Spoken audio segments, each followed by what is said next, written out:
if this was true and connected, it would be the largest corruption scandal in world history.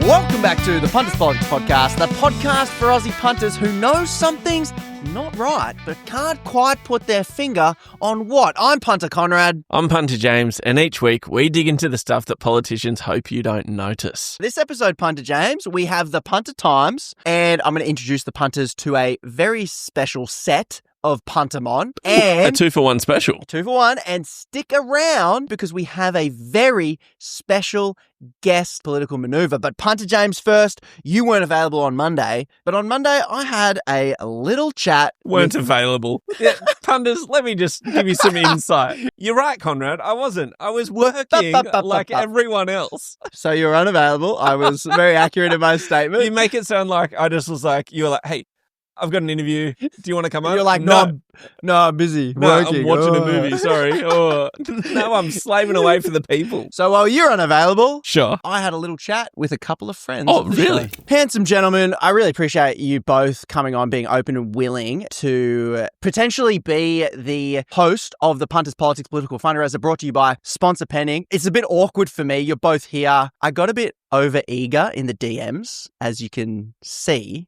I believe I mentioned the opportunity to both of you, of which I'm really sorry about. I just wish there was some way that I could formally and for social media and ratings purposes theatrically choose between you two. I could suggest one, but I'm not willing to take on the Warner Brothers IP lawyers. I've got an idea. Gentlemen, thank you for joining us. Why is he whispering, Rob? I feel like he's trying to imitate you. There's two of you here tonight, but Konrad only has one rose. Gentlemen, tonight, one of you will not be receiving this rose, and you will need to leave the video call immediately. Hang on. If we don't receive a flower, who's hosting? Is it the prize to host it, or is it the sucked in you're hosting? The prize is to host it. Thank you very much for clarifying the rules. Gentlemen, I wish you all the very best. Here is Konrad. Thank you. Millsy, from the moment I saw you, I thought, that's a handsome bloke. Our mutual love of musicals, chatting in the DMs, really brought us together. But Osher, also very handsome. I just feel this feeling that I've spent at least 87 hours staring at you while sitting next to my wife on the couch while eating dinner. And I just don't think that feeling's gonna ever go away, no matter who I choose. Oh, this is not easy. Osher, will you accept this rose and host the Punters Politics Political Fundraiser, brought to you by Sponsor Pending? Let me just check. Hey, Rob, I've known you a lot longer than I've known this bloke. Yep. Is it okay if I say yes to him? Is this going to affect our relationship? Can I come along too to the party? Nothing would actually make me more happy if you would attend to the party as well. Maybe we could go as friends. I really like that. I'd really like to go as friends. So is that okay with you, Rob, if I say yes to this? Is that okay with you? Yeah. I just don't want our relationship to be affected. Yeah, we'll be fine. Okay, cool. All right, Konrad, yes. I will accept your absolutely unrelated offer of a flower to signify my assent to whatever it is you're asking me. The hosting position. I thought that was clear. Oh, yeah. Konrad, it's a great honour. This is something very close to my heart. But it's show business, not show friends. Am I getting paid? The position was advertised as volunteer.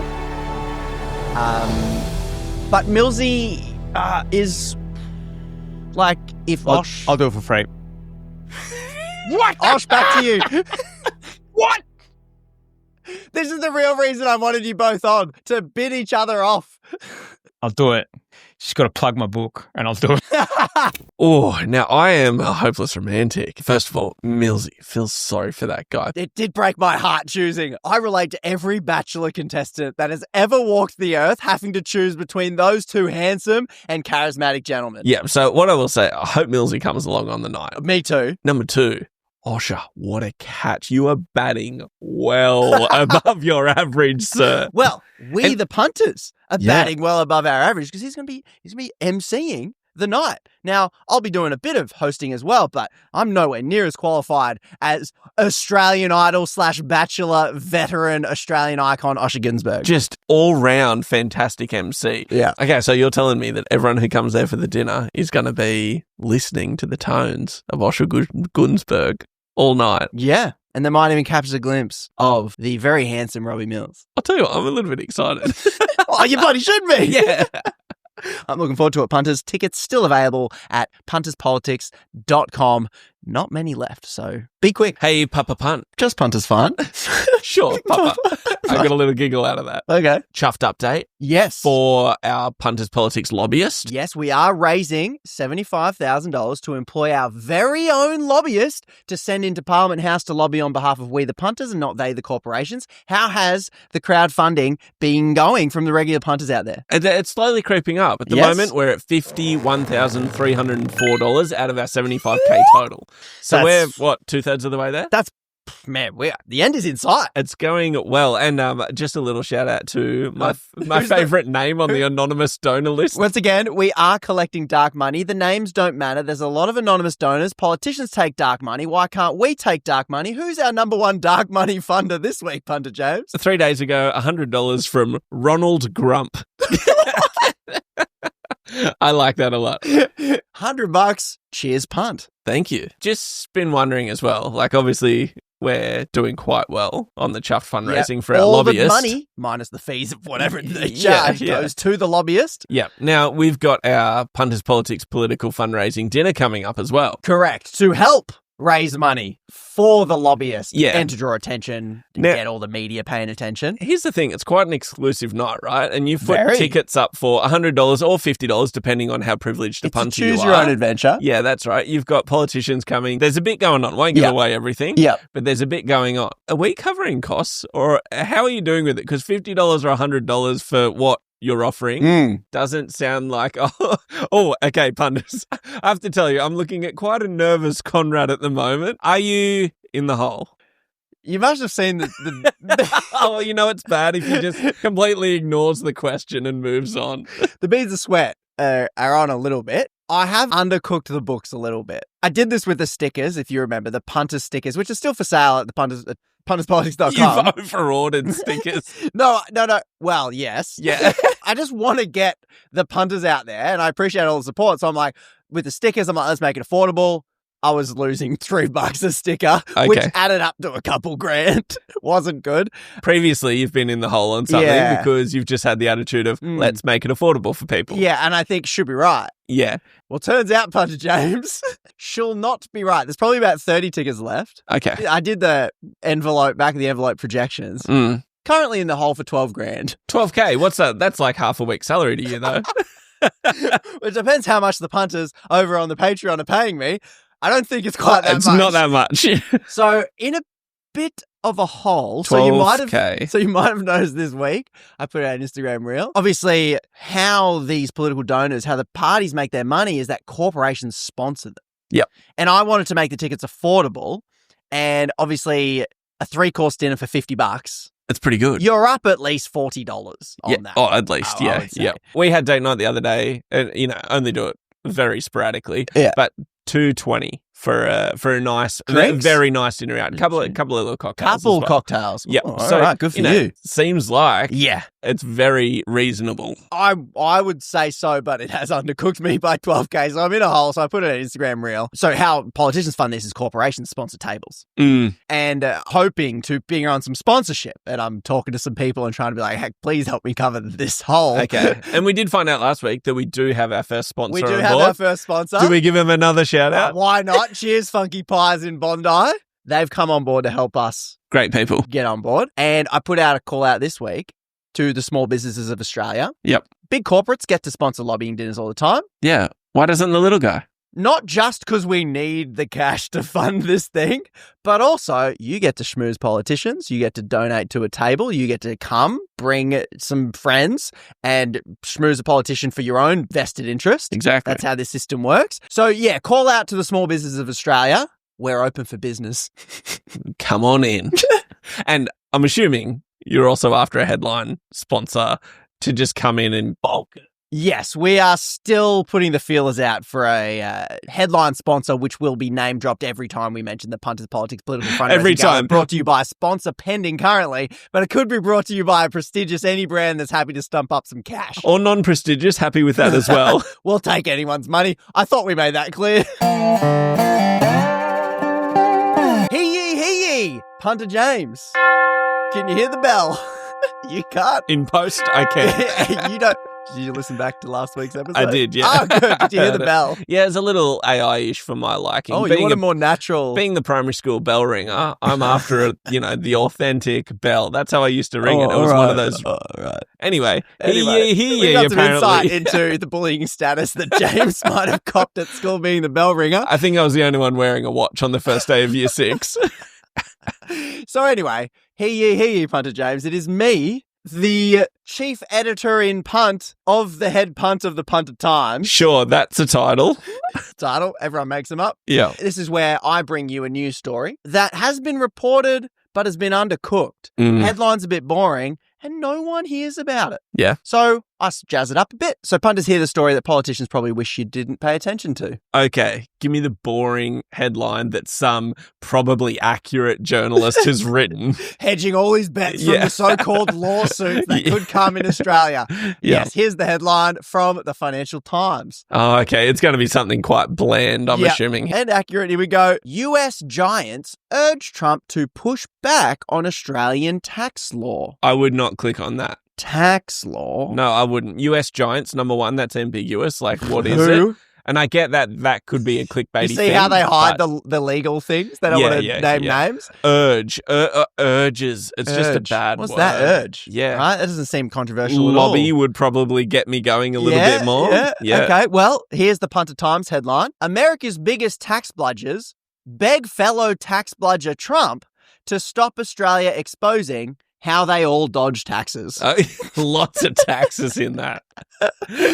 Okay, I'm clicking on You're that. getting the vibe. Yeah, I am. Big time. So here's a bit of a recap for this story, what you need to know before you know this story means anything. Okay. The recap is, late last year, by some miracle, I'm sure we covered it in Pep Up the Punts, Australia passed a law requiring multinational corporate bludgers to publicly disclose their tax information. Okay, that seems fair. And where they pay tax to. Yeah. So this is currently information that they give to the ATO. Yeah. But the government said you need to make it public. Everyone needs to know who you're paying taxes to in which countries. So then other countries can see, hang on, you paid heaps to there, but you paid us nothing, which is always Australia's situation. Okay, so lots of these companies, they'll move profits overseas to Other companies. Essentially a shell company. Yes. And in that country, the tax rate is lower than what it is in Australia. Yeah. So they get a better deal. Yeah. Rather than them paying tax in Australia and paying us. we getting what we're owed. Exactly. Okay. That's exactly correct. Now, believe it or not, the bludgers in chief over in America don't like this. It would make their little tax scheming that they do a little bit slightly more difficult. It's still not a big deal.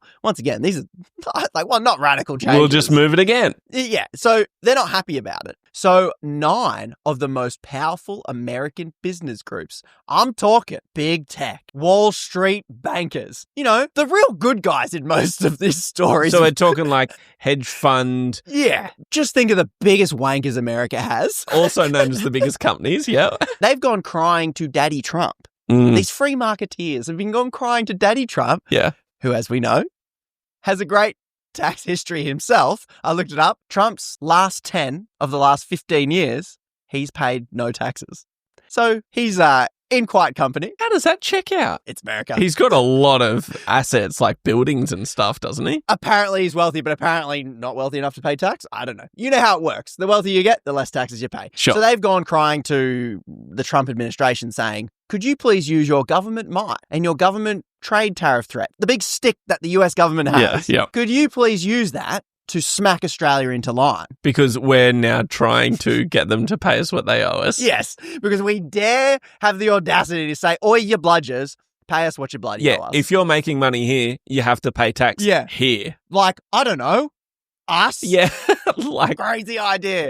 So, there's the potential threat that this lobbying group not happy, lobbying Trump to say, hey, use tariff and pressure and diplomatic pressure to pressure Trump. Albo, a bit of rand hanging on. Hey, well, speaking of Albo, what's his response been to this? Well, Albo probably sidestepped it. This went to the big Jim Chalmers, who's the 2IC. I mean, he looks like he's standing strong. He was very diplomatic in his response. He's like, he said, we want to make sure that multinational corporations pay their fair share of tax. There it is again. Fair share. Which is why we always prefer to say, pay us what you bloody owe us. My fair share is 39%.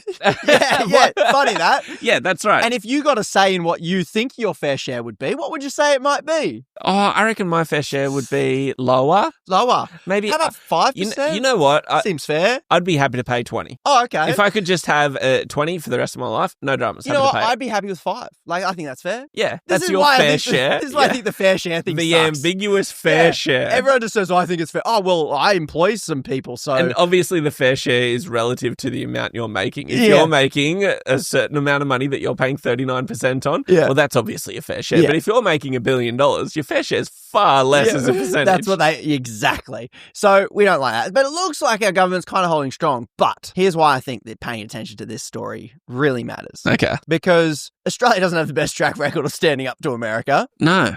At any time in history. No. I can think of a few wars we went to that turns out, there were no WMDs, weapons of mass destruction. Oopsie-daisies. Oopsies. Turns out the US lied to the world. Yeah. Whoops. Well. Whoops. Got to do what you got to do. That was our attitude. Yeah, that's right. So this story right here that I think was like, did you hear about this? No, of course not. No. This is the best and clearest example and a look into the window of the hidden global power structures and how this global power structure directly impacts us. Yep. And this is why most countries, Australia included, let multinational bludgers pay bugger all taxes. It's not because it's good policy, not because they're good for the free market, not because of any of those things. It's because they're scared of America and their power. So as in America putting sanctions on Australia because we're not letting their companies get away with essentially, paying less tax. They can use governmental power. It could disrupt entire industries by slapping a tariff on something or banning something or whatever. Like, governments have a lot of power to shape the markets. Yes. And these bludgers, who apparently believe in the free market until they want more money, then they go to the government, a real Russian playbook. Yeah. Go to the government and say, hey, we could be richer if you just force them to do what we want. Yeah. Which is probably the impact of having a career corporate person in the office, right? Listen, US politics we generally don't touch on this show, but when it overlaps with Australia and how it impacts we punters, it's messing with us for sure. It's messing with us. So I thought this was a real good example as to go when sometimes we go, why do we let the big tech, the big corporates do this and get away with it in Australia? I don't know if you saw the press conference with all the big tech execs, Zuckerberg, Tim Cook, and they were all going around one by one saying it's like a fancy dinner party game where it's like, tell us what's your favorite thing about our dear leader? Yeah. Oh, Zuckerberg, it's my turn. I love how good you are for the economy. Oh, Tim Cook's like, damn, I was going to say that. I'm assuming Dana White's there going, I love the White House grass. I really, really love it. You know what? We should do a UFC event on the White House grass. Great idea. How good would that be? Huge. Great idea. So that's why. Okay. These bludgers get away with it. They're billionaire boys. Yeah. They're billionaires boys club, aren't they? So, punters, just keep an eye on that. Hey, Punter James, let me introduce you to a special puntermon. Punters into the Punterverse. Punter James, the internet's a big place, and sometimes it's tough to know who to trust. Yeah, it is. In the online information space. No idea. Can you trust a politician? I don't know. Probably not. Can you trust journalists these days? I don't know. Probably not. Influencers? I think Steve Irwin was the last Australian that you could actually trust, and he's gone. R.I.P. R.I.P. And it's getting worse out there. It is. So let me introduce you to a puntermon I don't think you've heard of that I had a chat with today. I might have heard of him. I'm pretty sure you have. But again, assuming my intelligence, maybe I have, maybe I haven't. Well, Give me a name. Have you ever listened to the podcast called Decoding the Gurus? No, he's got me, Punters. Got him. I'm assuming, though, you might have got a lot of the Punters as well, though. What did you say? Decoding the Gurus. Decoding the Gurus. So this is a podcast by two academics, Matt and Chris. They spend a long period of time in each podcast. They're quite long podcasts, Rogan style. Long form. What are we talking? 2-3 hours? Yeah, we're talking 2 hours. Okay. Unpacking the different internet personalities that are really popular online, and they determine whether they are guru status Okay. or not guru status. Right. So I thought it would be useful for the punters out there to add these punters on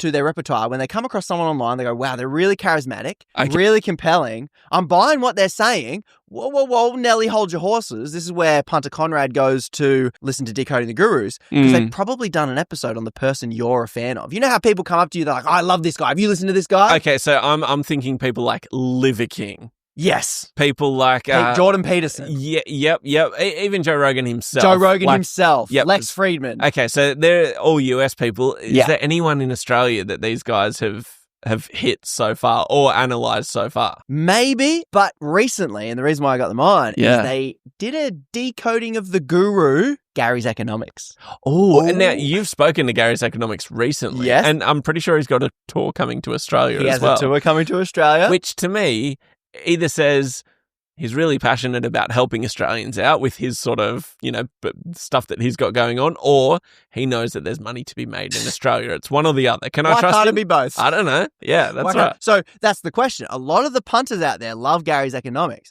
I will say I'm partial to Gary's Economics myself. Okay. So I saw them do a de-guruing of this guru, and I thought, was it a let me de-guruing? listen. Well, I'll let punters go listen to that and find out. Righto. And in this episode, we go through what a guru is, how to identify a guru, and what are some of the red flags that separate genuine expertise you should listen to, separating someone who might be a misleading, self-aggrandizing, full of BS kind of person that is just very charismatic. Now, I wasn't there for this interview, but I have skimmed it at least. Here's my edit for the Time Poor Punters. Guru. I've been dreading this. Gurus. You can't trust journalists. Guru. They're all lies. What the bloody hell is a guru? Guru. I missed out on every fucking housing boom that has existed in Australia. I should not be your primary source of information. Guru. They are very special people. Guru. I think you might have missed a few key points in that interview, Punter James. Probably did, but I only skimmed it. I mean... It was okay. I prefer my edit. Let's take a listen. As we kick off, we like to, on the Punters Politics podcast, I just want to let you disclose any conflicts of interest that you might have. This is asset shareholders. This is property you might be sitting on. This is potential one of these. I know you're both university professors. You may declare your bias/expertise depending on how people look at you.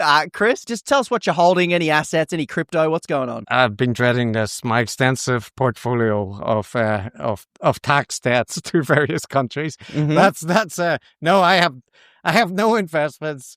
No, no, You're not sitting on financial any stocks? No stocks. I have no stocks. I probably, if you've got tips, that'll be good. I've got a student loan debt, which is decreasing. Okay, it's going down, and I have an apartment that I live in but don't own. Matt, are you in a similar lack of investment position, or what are we sitting on? I'm a little bit more established than Chris there. Proud homeowner here in regional Queensland. Unfortunately, I missed out on every fucking, housing boom that has existed in Australia, so it's not worth a great Well, it's deal. still going. You'll catch the tail end. Yeah, that's right. So I think it's worth like 600 or 650. I've got superannuation. I don't know what that is, but Is it over 3 million is the main question for Aussie listeners? no, it is not. No, nowhere close. Okay, so you're not worried about that super tax that is probably not going to happen? No, not too worried about that. So the punters know that you're not selling any health supplements on the side as potential guru breakers. Nah, Konrad, actually, when it comes to conflicts of interest, the main thing for me is no gambling interests whatsoever. And in my research too, we don't take a single dollar from not only any gambling company, but no voluntary contributions to third parties. I know this is a topic you're interested in, but I did a little bit of research years ago on vaping. And yeah, like straight after that, I'd get phone calls from mysterious people who are representing whatever. I got letters from Philip Morris. They just want to work together. No They way. want to support what you're doing. They think it's really interesting. Really? Can we have talks? And like you've said before too, like the people who work in that area, they're often very nice. They're charming. They wear nice suits. They are, aren't they? Wonderful personal hygiene, and they're very friendly, firm handshakes. They just want to be friends. You have nothing to offer but friendship. Yes. So I guess the best question to kick off is, what the bloody hell is a guru? Punters will be going like decoding the gurus. Like, what are we talking about here? What's a guru and what's your criteria? Well, I would also just add a caveat that although we do often cover people that Matt and I are not particularly fond of, we have covered various people in different areas that we like, including people that were, previously influential on us and people that we don't know and that kind of thing. So we try to, look across the ideological and online discourse sphere.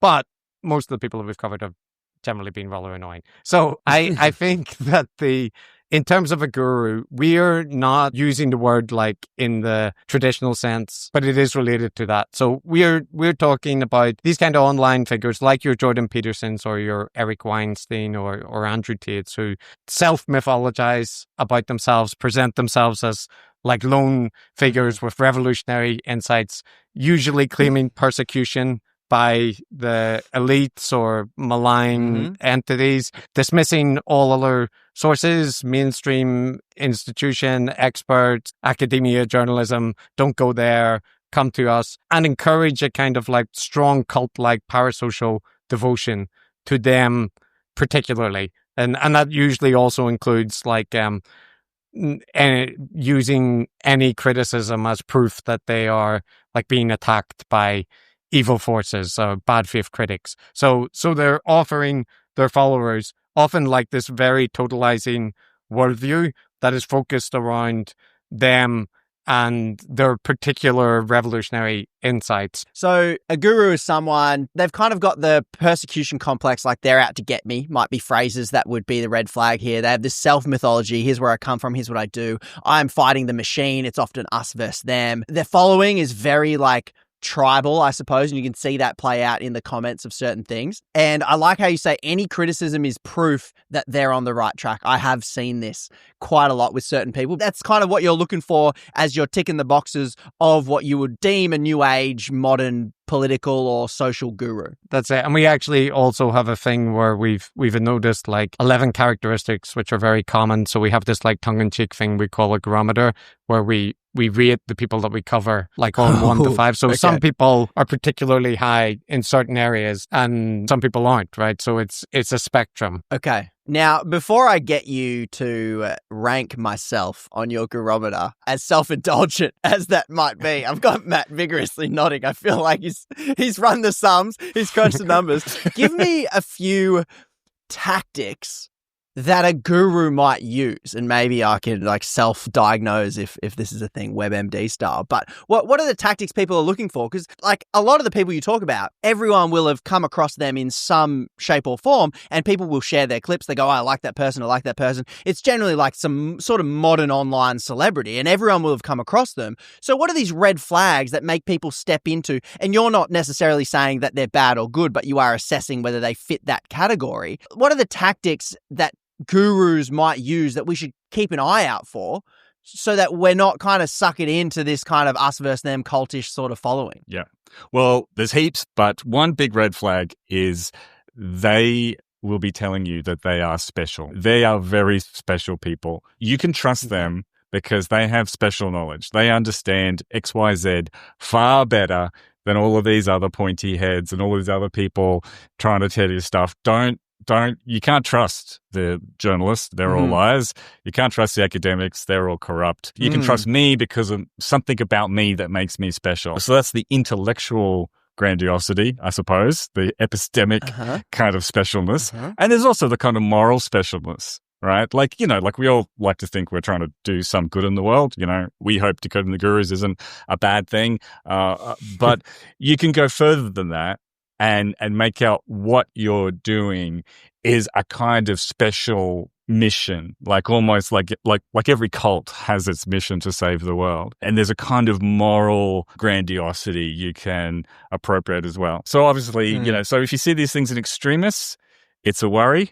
Do you reckon you do those, Konrad? Listen, all right, if we're going here, the next question I might ask to clarify is, where does good communication end and becoming a guru begin?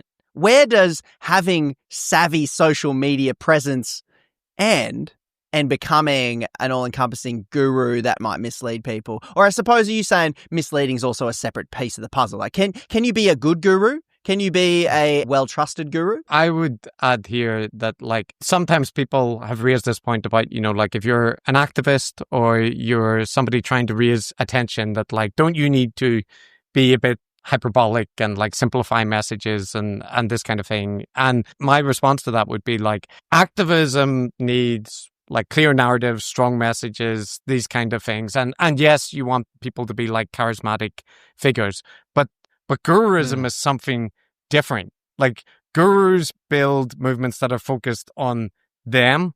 They're dismissing all rival sources of authority, like Matt said, and they're kind of cultivating in their audience that, like, they're special because they're willing to listen to them and follow them. So in the same way that, like, a cult leader has a bunch of qualities that make them a good communicator and, like, effective rhetorically.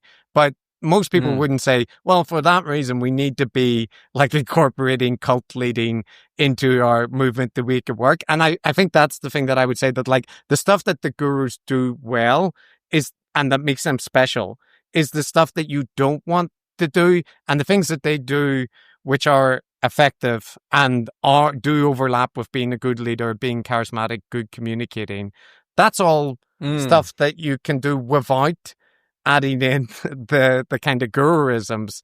So I think it is the case. I'm sure across the world, there's plenty of political leaders or people that have been successful activists who have also been a bit like self-aggrandizing gurus, and they might have produced effective change. But if they did so, I think it will be in spite of those characteristics instead of because of them. So I guess I might say, you guys watch Andor?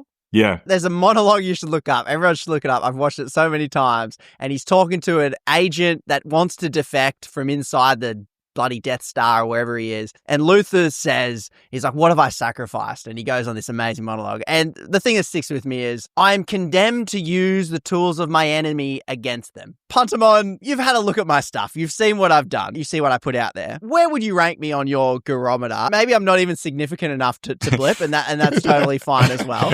But tell me, where do I rank? Because there's some things where I go, okay, no, that's pretty good. Like, I see the negatives in the guru aspect, the self-aggrandizing, the dismissing rival sources of authority. I'm like, okay, good. No, I'm always citing my information. I'm trying to do that. But, like, have at me. Break me down. Am I a guru? Destroy me, but gently.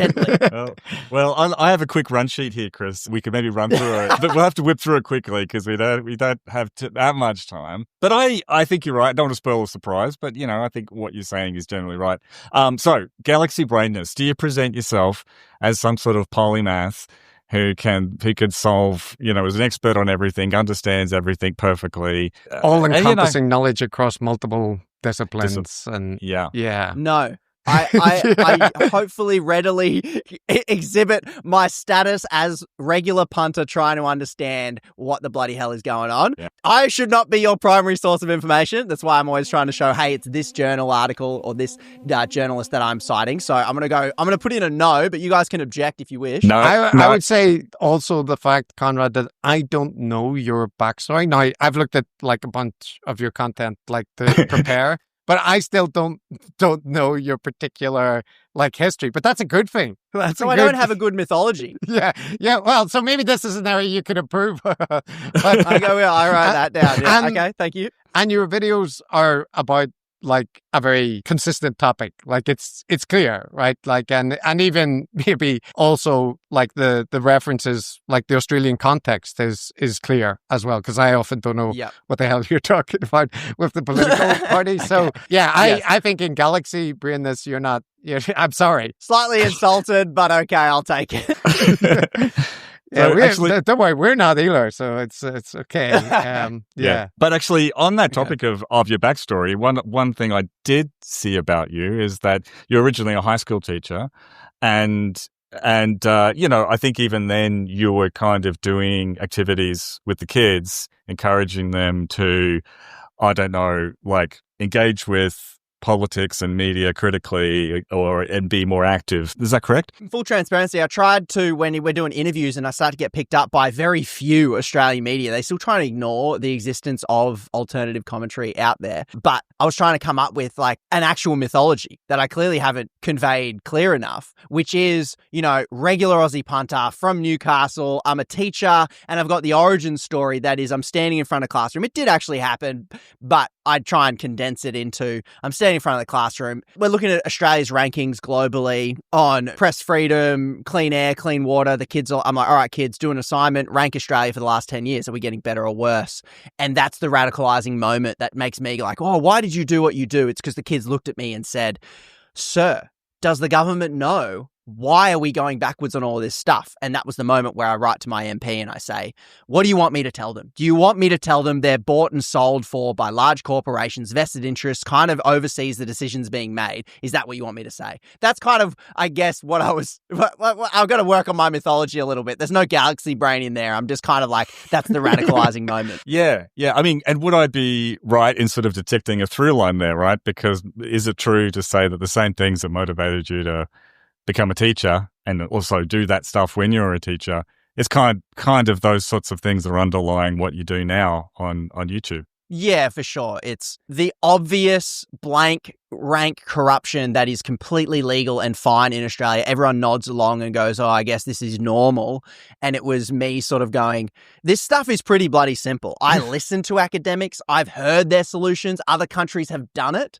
And it was that where I go in when I'm teaching, I'm like, how do I help kids kind of, and this is why I got you guys on the pod, because I like you guys are kind of coming up with a framework that can help everyone assess what is becoming a really murky, like really charismatic, and we only see snippets of people, so we don't see maybe some of the self-aggrandizing or those other things. We just see something we agree with and go, oh, I like it. So I guess, yeah, that probably is the through line. Yeah, that's interesting. Okay, so how do you respond to criticism? Do you say, well, look at this. The evil forces of the empire are trying to take me down. All you punters out there, you've got to stand behind me and support me. Do you kind of flatter them? Do you tell them that they're special, like they're tuned in and probably, they're a bit smarter than the rest of these sheep for being a part of your community? I would definitely wink at it. I really am on board with, I'm on the side of the everyday Aussie punter. I want to be charitable to the Aussie punter. If you're not informed, I'm not going to sit here and say it's because you're an idiot and you don't know anything and you need to be smarter and like what I think a lot of the left does, which is condemn and ridicule. I'm on their team. I know they're busy. I know things are complex.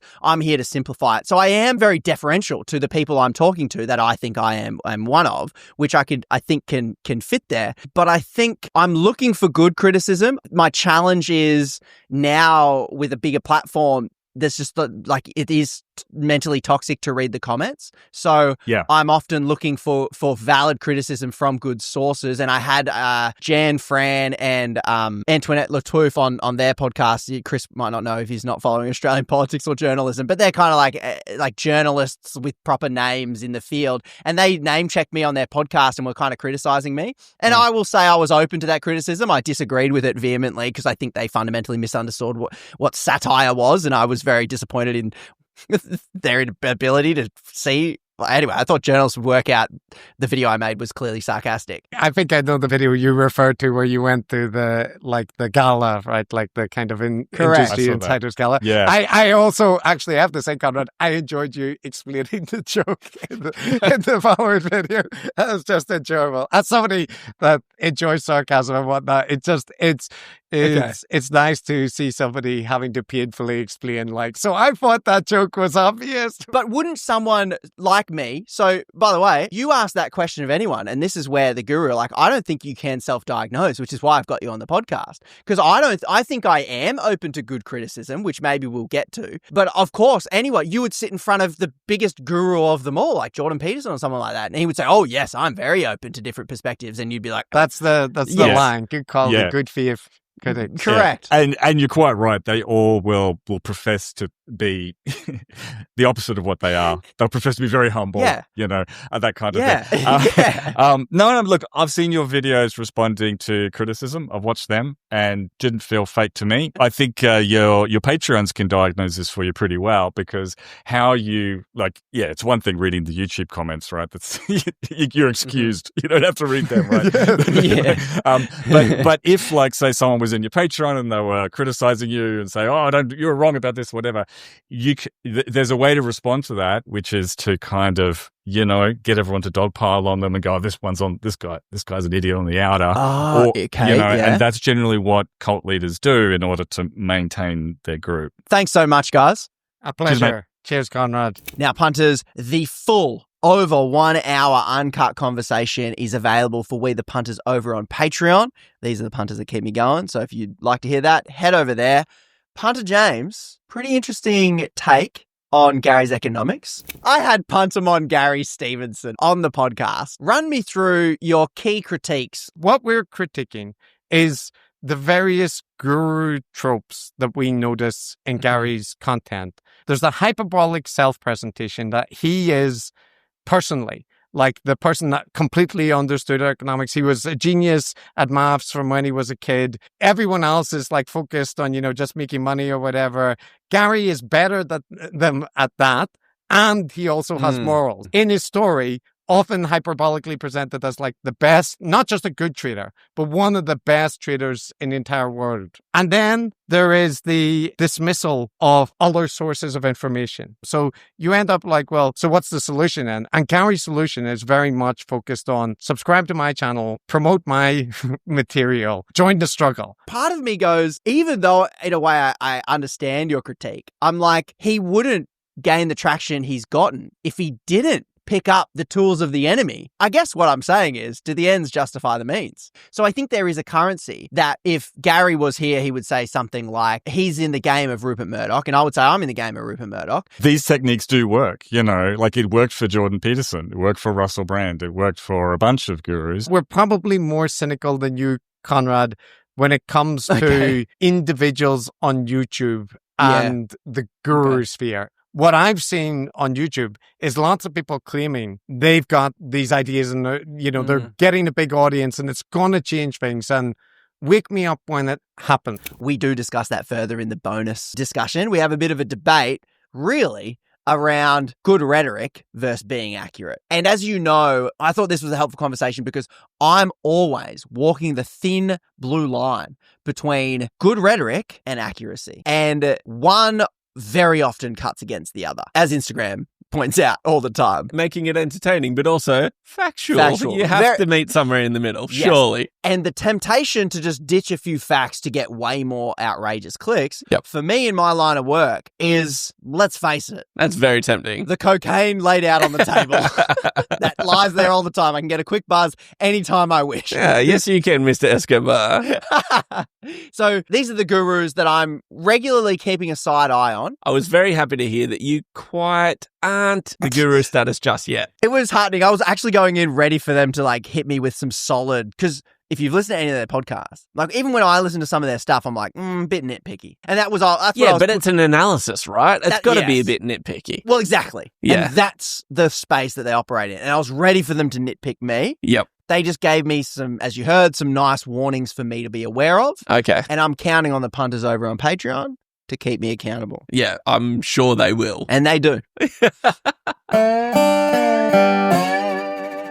Punter James, as we hinted at the top of the show, I have a special guest political maneuver. Oh, right. Okay. I was another interview?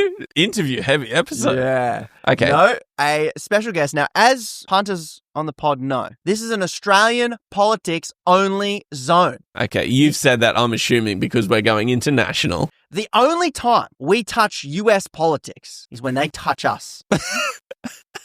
In non-consensual ways. Non-consensual, yeah. So this one comes in. AUKUS was consensual.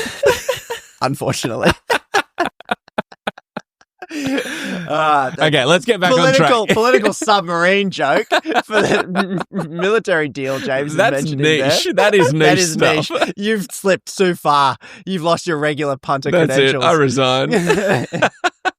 Politician lines it up and, well, hang on. There's a question from left field and, oh my God, I don't believe it. What a maneuver. That has got to be political play of the day. This political maneuver comes in from the granddaddy, the father, the goat of all political maneuvers. Who am I talking about? Ronald Grump, otherwise known as Donald Trump. Come on. The DJT himself. This guy is on fire. You can't stop him. And this week, he unconsensually touched with his political maneuvers one of Australia's most prestigious reporters. But is it appropriate, President Trump, that a president in office should be engaged in so much business activity? Well, I'm really not. My kids are running the business. I'm here. Starts with a soft political maneuver. I'm really not. It's my kids. It's my kids. It's a good jab. He's feeling him out. Where are you from? I'm from the Australian Broadcasting Corporation, Four Corners program. Well, the Australians, you're hurting Australia, right? In my opinion, you are hurting Australia very much right now. And they want to get along with me. You know, your leader is coming over to see me very soon. I'm going to tell him about you. You set a very bad tone. Well, go ahead, President John. Trump, when the UAE does a deal like you that, can set a nicer when the UAE does a deal, what does it want in return? Quiet. Wowee. I just hate how he aligns himself to... It's just all about one person, right? It's all about Trump. So let's break that down. Four Corners journo coming in hot. Here's the mistake. Quite a prestigious journalist. Yeah. Four Corners. That's a pretty good program. They do their homework. They dot their I's. They cross their T. He's done his job too well. He's cornered. A scared animal. Yeah, and you know what Trump's going to do in that situation, and when you back into a corner, he's got him in, and then he goes for the soft jab. Yep. You know, it's my kids. It's not really a thing. Don't worry about it. Move on. Yep. This journalist, good at his job, not moving on. He's like, no. You're doing business dealings directly and you're president. Yep. Trump doesn't like that. He goes full Karen. Oh, yeah. That's a full... That's it. Tell me where you're from. Tell me where you're from. Yep. It's Karens collect information. Information is power to the Karen. Yeah. So he's like, where you from? Oh, Australia, Four Corners. I know the manager of Australia. I'm going to be speaking to the manager at some point. Not yet, but at some point I will be. And I know him. Yeah. And you know what? I don't know his name, though. No, you know. I know that there is a president of Australia or a manager of Australia. I just don't know that they have a name. I know your leader doesn't know if it's prime minister, president, whatever it is. Yeah, that's right. Smart of him to avoid the areas where he doesn't know. Yeah. I know the supreme leader of Australia. So, good catch. He doesn't know Australia's leader's name, but he knows he's coming. Yeah. That's enough. And then he pulls the ultimate Karen Trump card. Undefeatable. I'll dub on you. Oh. I'm going to tell him when he does come here. He comes, you're in big trouble. Wait till dad gets home. Yeah. You're screwed. And he also tries to shame a little bit high school. He does. girl You tactic. could have asked it nicer. Bit of a shame. Yeah. Oh, and I like your tone. Oh, like very like, oh, you're bad for Australia. You know. So that's just the accent. There was no mean anything behind it. It was just the accent. At the risk of not being allowed into the US if I visit. Yeah. Not Trump's strongest showing. It wasn't, no. But he takes the win. Do you know why? Why? Because he'll actually back up the threat. Well, he could. He will. Well, he will. Tariffs. He will. One, yes. But two, he wins because all the media this week was talking about what? This exchange. Yeah. How Trump pulled the Karen. I'll talk to your manager. Oh, embarrassed ABC journalist. Yep. Do you know what what story he was working on as to why he asked that question? No, but something pretty incriminating, I would assume. Well, something to get the scared rabbit lashing out with the claws. Yeah. Well, let me tell you what that story was. He mentions the UAE. So, okay. Once again, Australian politics only. This is for this context. Yeah. So I'll keep it very brief. American corruption, yes, we know it exists, but we're not focusing on it too much. Not that long ago, a United Arab Emirates royal invested $2 billion. That's a B? B. Yeah, okay. In Trump's cryptocurrency company. He's not doing business. That's his kid's company, Konrad. Right? Yep. The Trump administration approved the sale of restricted advanced AI chips to guess where? The UAE. The UAE, right? And guess who gets some of those Oh, chips. The royal who invested the royal $2 who billion. invested- I mean, This is too easy. Ready? US national security officials expressed concerns because UAE is very closely military tied to China. Right. And the US is trying to protect some of their chips to kind of have that military advantage, as the US always sort of does. If these deals were connected, according to our puntermon Chaz Luchadello from Planet America, this is where I got this summary from. If this was true and connected, Yeah. it would be the largest corruption scandal in world history. So that's why this ABC journalist was asking Trump the very obvious question, do you think using the power of the presidency to make yourself rich is a problem? But guess what everyone's talking about? What we just spoke about. That back and forth little exchange. Yeah, that's right. Him getting put in his place, apparently. Yeah, him being told off. Yeah, so, but don't worry about the $2 billion No, or the cryptocurrency company or, anything like that. The biggest cover-up ever. So full marks to Trump. And you know what the ABC journalist should have said when he said, I'll tell your leader on you? Dibber-dobbers wear nappies. Yeah. Oh, shut him down. Only one way to take care of that. Gotcha. Got him. That's the show, punters. Remember, if you want to bypass the laws of the algorithm, we have a mailing list you can sign up to at punterspolitics.com. We've got videos dropping all week. We're on Facebook for the boomers, X for the Elon fanboys, Instagram for the millennials, Snapchat for the, I guess, the younger millennials, and TikTok for the Gen Z and Alpha and children, really. And to the punters who help us bypass the algorithm by sharing all of our stuff, the only reason punters see it is because punters like you share it. Any questions or show ideas, send it into oipunter@punterspolitics.com. Power to the punters. Power to the punts.